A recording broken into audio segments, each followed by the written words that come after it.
Irineu Teixeira está agora connosco para olhar para as questões relacionadas com a Ucrânia. Vamos então às últimas notícias mais relevantes no âmbito do conflito e nesta fase em que, de facto, a retirada de apoio militar norte-americano já provoca moça.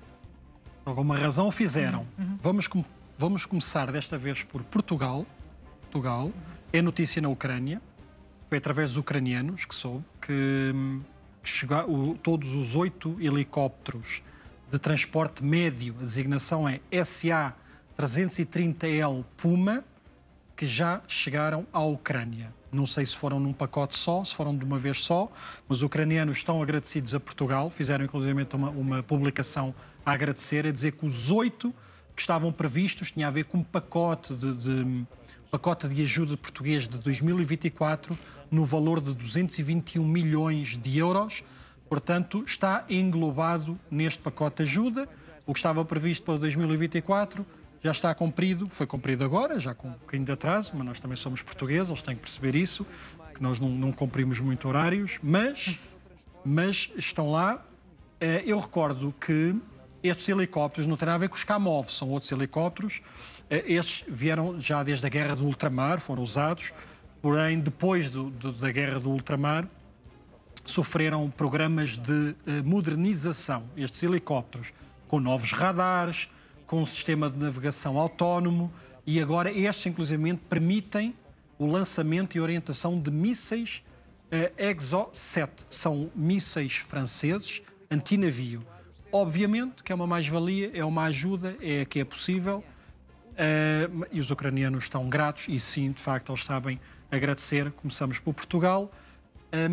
Queria abrir com estas imagens, são imagens de arquivo, não são os helicópteros lá, só puseram uma foto, mas é para demonstrar que helicópteros são esses, o que é que estamos a são falar, muito úteis.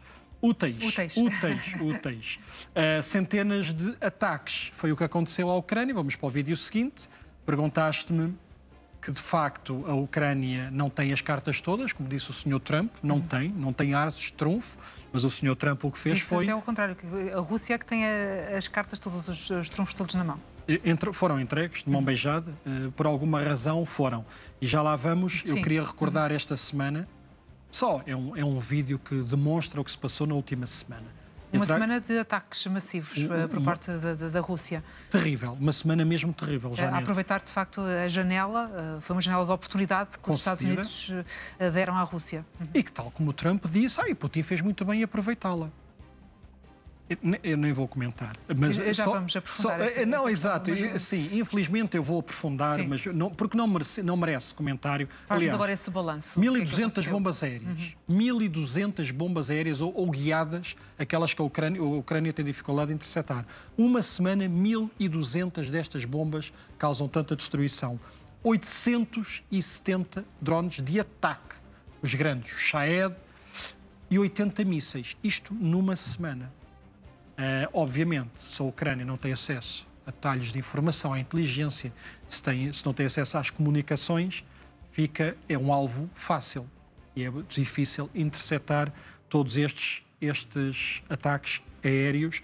Eu recordo que só em Dobropilia, fica no Donbass, fica numa zona perto de Odessa, fica perto de Dnipro, peço desculpa, a falhar o nome da cidade, da região de Dnipro, foi atacada de forma bárbara. Morreram 11 pessoas só no ataque. 11 pessoas.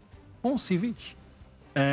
E mais de 50 feridos. Eu recordo, só a propósito, de todas estas bombas que são lançadas, mísseis e drones, só nesta semana, no total, são constituídas por 82 mil componentes estrangeiros.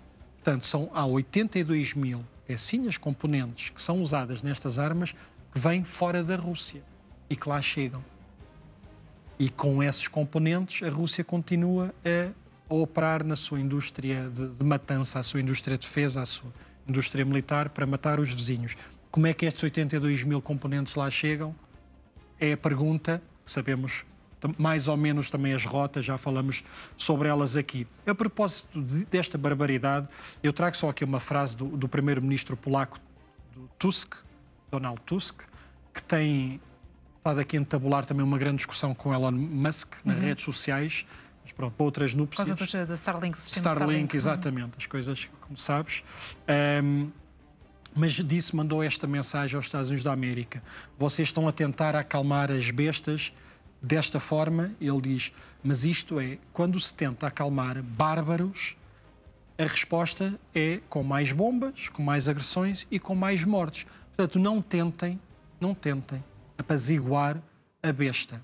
A besta é esta Federação Russa. Vamos para o seguinte. Sabemos neste primeiro tema tenho sempre algumas peças soltas informativas. A destruição de mais um sistema de defesa aéreo russo. É um vídeo pequenino, mas estamos a ver aqui as consequências. É o Tor, a designação é o Tor, é um sistema de defesa aéreo de mísseis terra-ar, foi projetado, é para abater aviões, helicópteros, mísseis cruzeiro, drones. Os ucranianos detectaram, portanto, e através de um drone explodiram este, que é um dos sistemas de defesa aéreo mais caros russos. Só uma unidade está orçada em 25 milhões de dólares. Os ucranianos vão fazendo o que podem e que é muito, aliás. Os ucranianos, sozinhos, continuam a resistir àquela que é das maiores potências militares do planeta. Eventualmente será a segunda, mas que tem o apoio de outras. E agora, infelizmente, de mais uma outra, deveria ser um aliado. Bom, vou mostrar outra que eu acho que é uma curiosidade. A tecnologia ao serviço dos ucranianos. Este é o drone Magura Venom, é o Magura V5. São os drones navais, os drones aquáticos, que já sabemos há cerca de 2 meses, eu tinha dado aqui a informação, que um destes drones que lança mísseis também abateu um helicóptero. Portanto, abateu um helicóptero russo. Desta vez, a imagem é difícil, é pouco perceptível, mas este drone agora lança um segundo drone menor e que usou para atacar plataformas de produção de gás russas que tem no Mar Negro. Portanto, a criatividade não conhece limites. Portanto, um drone naval que já ataca helicópteros e que agora consegue lançar também, segundo os drones, outros drones, para atacar outros alvos. Neste caso, foi uma exploração de gás que os russos têm no Mar Negro. Eu não trouxe imagens, só para dizer que também mais uma refinaria em Samara, a 1000 km de distância, é a segunda vez em março, foi atacada, esta em particular porque produz combustível para motores a jato de aviões supersónicos. Os Sukhoi 27, por exemplo, ou os Tupolev. E aqui o que estamos a ver é a tal imagem de há 2 meses. Este helicóptero foi abatido através de um drone aquático, que é fantástisto. Isto ninguém imaginava isto há 3 anos, que a guerra poderia conhecer este tipo de desenvolvimento. Portanto, estes helicópteros agora já têm receio de se aproximar destes drones navais, só pena deles próprios serem atingidos. Para finalizar, sim. Chernobyl, já não falamos há algum tempo de Chernobyl, não falamos porque só no fim de semana, é que a combustão lenta, nós vemos as imagens, foi atacado por um drone, infelizmente um drone equipado com uma ogiva de alto explosivo. Isto foi no 14 de fevereiro. Já foi há um mês, sim. 14 de fevereiro. Portanto, na altura, o fogo foi extinto. Vemos aqui que é este grande arco do sarcófago, do tal unidade 4, do reator 4, tal que explodiu em 1986, 26 de abril de 1986, e provocou tudo isto que sabemos. É a maior catástrofe nuclear de sempre na história da humanidade. Os russos atacaram com um drone. O fogo, na altura, foi extinto, mas aquele enchimento, toda esta camada que circunda este reator, continuou a arder. E só agora, neste fim de semana, é que finalmente eles designam por combustão lenta. Foi extinta, agora as radiações ou a situação de radiação está controlada, está dentro dos parâmetros aceitáveis, os normais, mas obviamente isto tudo sempre sobre intensa vigilância, porque isto aqui não é brincar com o fogo, isto é brincar com a radiação e é brincar com a vida de todos nós. Do terreno seguimos para os gabinetes e para aquilo que está a acontecer, nomeadamente com especial atenção para a Arábia Saudita, que acolhe aqui as negociações com vista a um cessar-fogo na Ucrânia. Que expectativa é que deve o mundo depositar naquilo que está a acontecer? Vamos depositar, porque não há outra forma de chegar a um acordo, vai ter que ser com entendimentos. Agora que estão a puxar o tapete à Ucrânia e a forçar a um mau negócio e ao mau acordo, desculpa, e negócio também, disso que ninguém tenha dúvidas, não sejam inocentes. Os Estados Unidos da América têm acordo com a Federação Russa, ponto.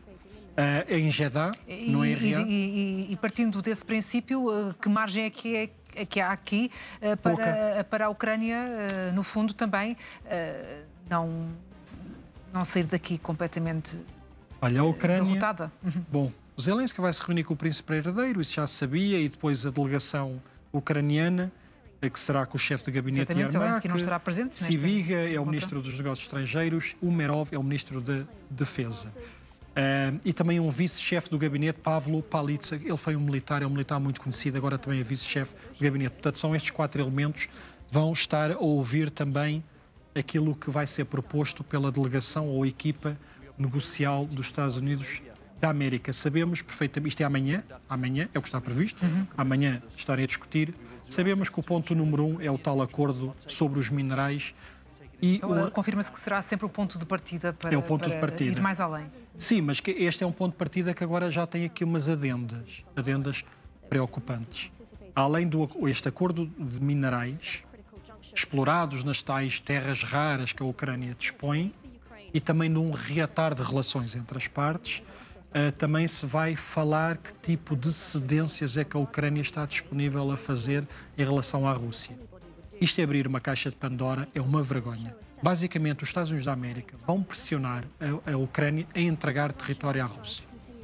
Eu acredito que não sou ingênuo, sou em algumas questões nestas. Já virei muitos frangos ao longo de 3 anos. Sabemos perfeitamente que isto já deve estar acordado entre a Federação Russa e os Estados Unidos da América. Agora, que há territórios que a Federação Russa quer tomar conta, não vamos ser ingênuos. Agora, isto vai ao arrepio daquilo que são as normas, regras internacionais, é a dizer ao mundo que o mais forte pode atacar o mais fraco. Portanto, Espanha, se nos estiver a ouvir, podem nos atacar à vontade, porque ninguém nos vai acudir, porque nós temos menos poder militar que a Espanha. É uma vergonha. A Ucrânia também vai propor, também vou dizer o que é que a Ucrânia vai propor.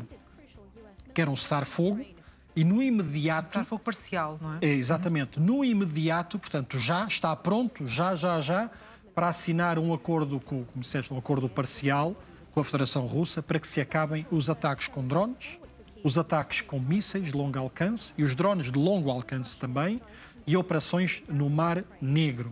Porque o que a Federação Russa está a fazer e aproveitar esta janela de oportunidade é para atacar ainda mais as infraestruturas energéticas, as infraestruturas essenciais à vida humana na Ucrânia e atacar os civis. Isto é o que a Rússia tem feito e só faz. E a Ucrânia vai pedir aos Estados Unidos da América para que retome a partilha de informações. Bom, Trump diz e desdiz, ainda agora na entrada do... As últimas declarações veio acenar com a reposição dessa ajuda militar e na véspera destes encontros, o que não deixa de ser curioso, acenar com essa bandeira. Está a acenar com essa bandeira e depois dizem que a partilha de informações no que toca à defesa ucraniana no seu território, que essa não foi bloqueada. É uma vergonha porque, ou seja, a Ucrânia é atacada, mas só tem acesso a informações na medida em que os alvos, os mísseis, os drones, entram em território ucraniano. À velocidade que entram, ninguém se consegue proteger. Com as informações, acesso a todo o tipo de informações, de mapas, de satélites, informações de inteligência, mal os russos disparam um míssil, os ucranianos sabem a trajetória, a velocidade, a hora que saiu e preparam-se. A questão é que os ucranianos já estavam a combater com uma mão atrás das costas, agora também estão com uma venda nos olhos e obviamente que reproduziste aquilo que vem dizendo agora Trump e a sua encoragem da administração norte-americana, obviamente que isto é para pressionar a Ucrânia às concessões territoriais. Estão a fazer como estão a dar algo à Ucrânia para que a Ucrânia também... estão a pressionar para que também ceda numa parte qualquer. Só que os Estados Unidos da América não estão a dar nada à Ucrânia. Se querem ser um país de bem e um aliado de bem a lutar pela regra e a tentar proteger a vítima, os Estados Unidos da América só pressionaram ainda mais, só deixaram a Ucrânia numa posição ainda mais fragilizada.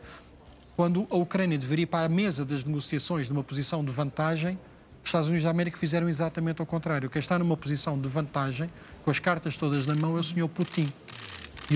E a Ucrânia, que é a vítima, é a agredida, está dependente desta administração norte-americana, como sabemos, parece estar muito alinhada com as ideias emanadas do Kremlin. Nós podemos passar... A verdade é que essas decisões todas de Donald Trump já se refletem no terreno, são praticamente efeitos imediatos, podemos tirar essa conclusão. A que principais dificuldades é que está a encontrar? E acho que podemos juntar também já aqui a questão particular de Kursk, que no fundo era aqui quase que uma moeda de troca que Zelensky tinha para levar à mesa de negociações e que agora está praticamente perdida. Imagine-se, não é? As pessoas que pensam lá em casa o que é que esta administração de Trump está a fazer. Primeiro, bom, já aqui fizemos um historial do Sr. Trump, parece que, porque diz-se que é um agente ao serviço de Putin. Diz-se, há muitas vozes que confirmam toda esta postura que tem vindo a ter desde o 20 de janeiro. Bom, parece que nos leva a esse sentido. E, de facto, o Sr. Trump traiu o povo ucraniano, traiu as tropas ucranianas, traiu a Europa e está a trair todos os países de bem e as nossas sociedades democráticas, e é por estas que nos regemos, porque ao retirar o apoio à Ucrânia deixou a Rússia numa posição de vantagem para ganhar esta... Isto não é uma guerra, é uma invasão, porque não há guerra entre dois países, a Ucrânia está-se a defender. E esta decisão é catastrófica, obviamente, para os ucranianos, porque isto vai provocar muitíssimas mais baixas e, sobretudo, ao nível dos militares. Muitos militares, milhares de militares, podem morrer devido à irresponsabilidade destes senhores. E mais, eu trago aqui uma nota, inclusivamente os F-16, os caça F-16, que servem também de proteção do sistema de defesa aéreo. Vimos os Mirage agora, nesta semana, que interceptaram vários mísseis. Os F-16 foi-lhes desligado componentes vitais para o sistema de guerra eletrónico. Esses F-16 agora, na altura não havia sistemas de guerra eletrónico, foram equipados com proteção, para evitar que fossem atacados por drones ou mísseis. E esses sistemas foram desligados também. Ou seja, estes caças norte-americanos que foram cedidos à Ucrânia podem estar agora desprotegidos. É um risco estar a pilotar estes aviões fabrico norte-americano. Aliás, eu digo mesmo... É literalmente colocar-lhes uma venda nos olhos, não é? É um perigo porque podem ser abatidos a qualquer momento. E se calhar isto aqui também é uma mensagem que os europeus já estão a levar a sério, inclusive os alemães. Se vale a pena continuar a adquirir caças norte-americanos, porque depois ficam sempre dependentes dos humores da administração, seja esta ou outra qualquer. Dizer só aqui alguns dados: os estoques de mísseis de defesa aéreo para os ucranianos, ou que os ucranianos têm ao seu dispor, podem ter uma duração de 6 meses, desde que não haja bombardeamentos intensivos. E para recordar, dos sistemas de defesa aéreo que os ucranianos dispõem, 50% foram fornecidos pelos norte-americanos. 50%. Cerca de, metade, são complexos soviéticos que os ucranianos já tinham, e a outra metade, os outros 25%, são sistemas europeus, de fabrico europeu. Portanto, obviamente, se já não chegava ao que havia antes, se a Ucrânia já pedia mais 20 sistemas Patriot, por exemplo, com 20 podia proteger o país todo. Portanto, imagine, se não tem esses 20 e se os Estados Unidos da América ainda colocam estas objeções, a situação, obviamente, é muito dramática. Desde o início das negociações com os Estados Unidos da América, os russos fizeram 3.045 ataques aéreos. 3.045. Muito mais do que faziam antes. Bom, vamos a Kursk. Queres falar de Kursk? Quero falar de Kursk. Tem aqui algumas curiosidades. E também, e só antes de Kursk, lembrei-me só uma nota para o Sr. Trump a dizer que iria colocar em pé de igualdade as sanções, começou a ameaçar a Federação Russa com sanções económicas. Estas sanções económicas à Rússia valem zero. A Rússia, no ano passado, exportou para os Estados Unidos da América o valor de 3.000 milhões, que é nada. Nada. Portanto, sanções ou tarifas para os Estados Unidos da América, o Sr. Putin sabe perfeitamente que são vazias, é só para consumo externo, é só para nós acharmos que, afinal, o Trump também tem uma posição de força em relação à Rússia. Não tem nada. É uma falsa ameaça. É uma falsa ameaça. Bom, a incursão russa em Kursk começou de forma brutal, ou foi retomada, precisamente depois do Sr. Trump ter cortado a ajuda militar e acesso à inteligência ou às informações ucranianas, portanto, sem acesso às comunicações essenciais. O que é que sabemos nesta fase? As tropas ucranianas estão efetivamente cercadas? Há alguma saída? Não estão. Não? Não estão. O que vou dizer é a cabeça de ponto, ou seja... São 10 mil homens, calcula-se, será isso? Sim, e tem uma abrangência de 11 quilómetros. O que os russos tentaram fazer... Eu vou pegar nestas imagens e já lá vou ao eventual cerco. Isto que nós estamos a ver aqui é um gasoduto. O tal gasoduto que trazia gás para a Europa. O que passa em Sudzha, que é o tal ramal. Portanto, é um gasoduto enorme. Era por aqui que vinha o gás para a Europa, alguns países europeus, não para nós. E o que os russos tentaram fazer foi percorrer este gasoduto, que é gigantesco, como nós vemos. Isto tem 15 quilómetros. E, através dessa saída, cercar os ucranianos em Sudzha. Sudzha é aquela cidade mais importante onde os ucranianos fizeram a sua base militar. A questão, e são forças especiais russas, estes vídeos foram encontrados nos telemóveis destes elementos. A questão é que os ucranianos souberam desta iniciativa, esperaram que eles saíssem e, basicamente, praticamente 80% foram mortos. São as forças especiais russas, 80% foram mortos, com rockets, com artilharia, com drones. Os ucranianos ficaram à espera que eles saíssem e foram atacados e foram abatidos. É uma baixa enorme à Federação Russa. Não é que seja em número, eles têm infelizmente, têm muita carne para canhão, mas estes são militares especiais, são militares, ou eram, bem treinados. Eles quiseram repetir o que aconteceu em Avdiivka. Em Avdiivka também aproveitaram uma estrutura de engenharia para cercar, ou seja, foram por baixo da terra e apareceram nas costas dos militares ucranianos, em Avdiivka. E foi uma ação espetacular e que culminou com sucesso para os russos. Quiseram fazer a mesma operação aqui em Kursk, mas de facto não correu bem.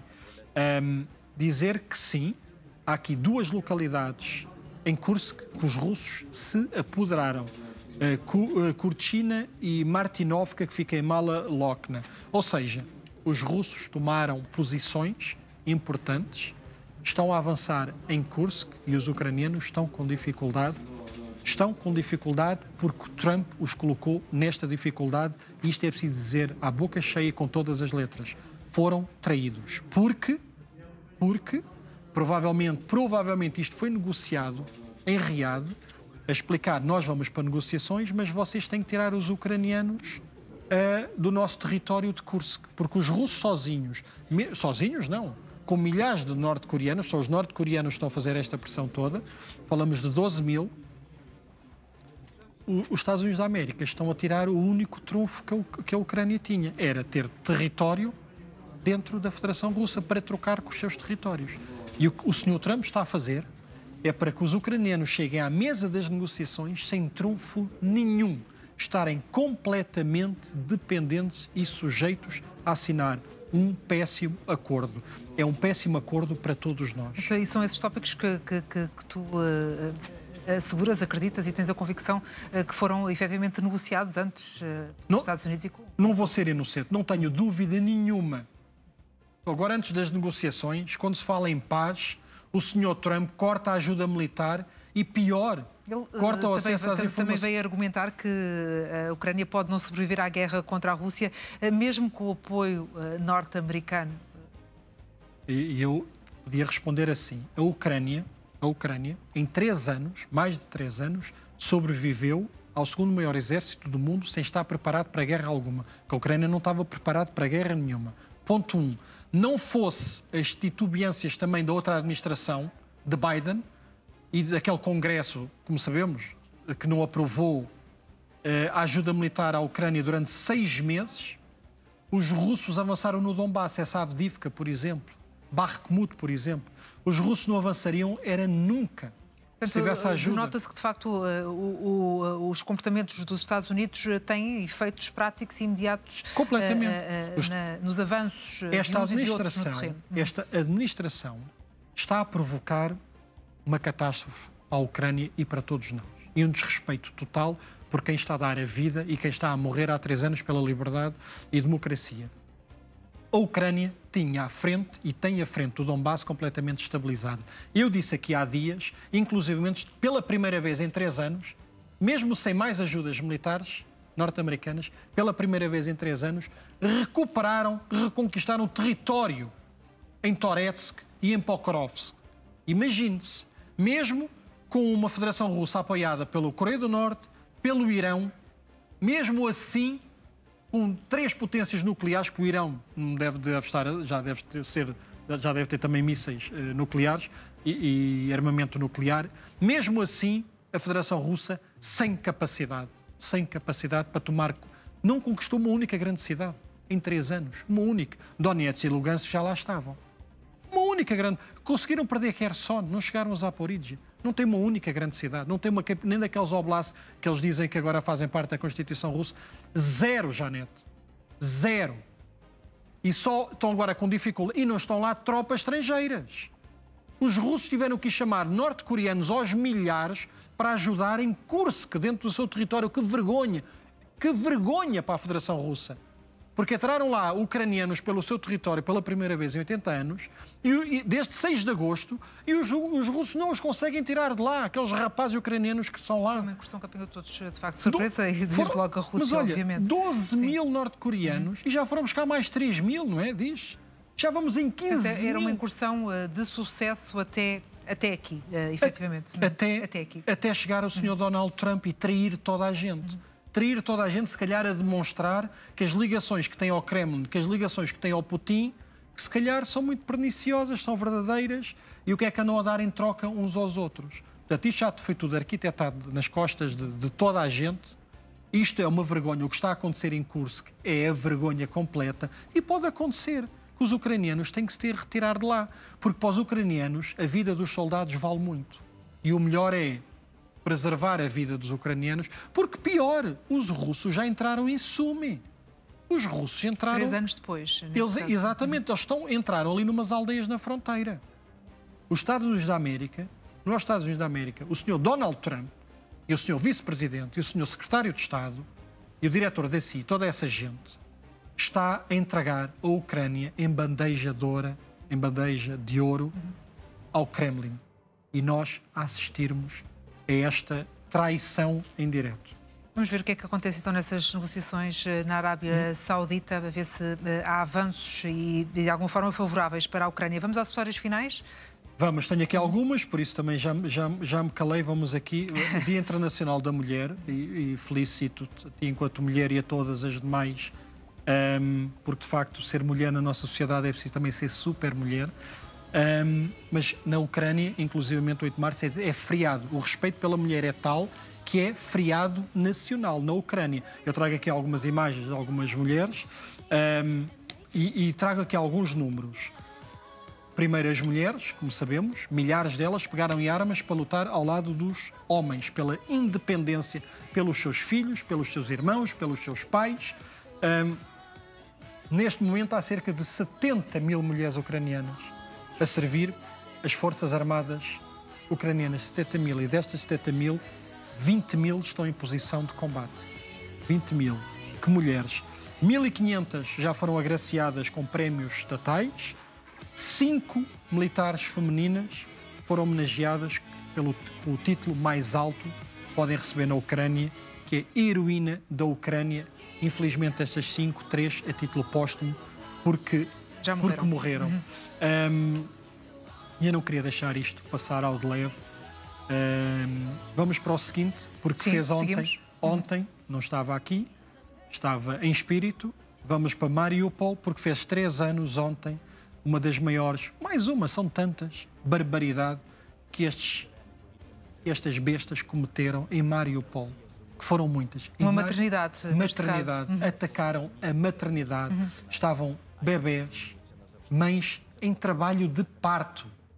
E estes estas bestas atacaram uma maternidade, mataram várias pessoas, mataram 6 pessoas, uma criança. Bem, enfim, estas imagens, de facto, ficaram uma coisa horrível. Na memória de todos nós. Fez ontem 3 anos, mas esta é uma das barbaridades. Estas imagens estão bem vivas, sim. Fez ontem 3 anos. Vamos agora aqui às curiosidades.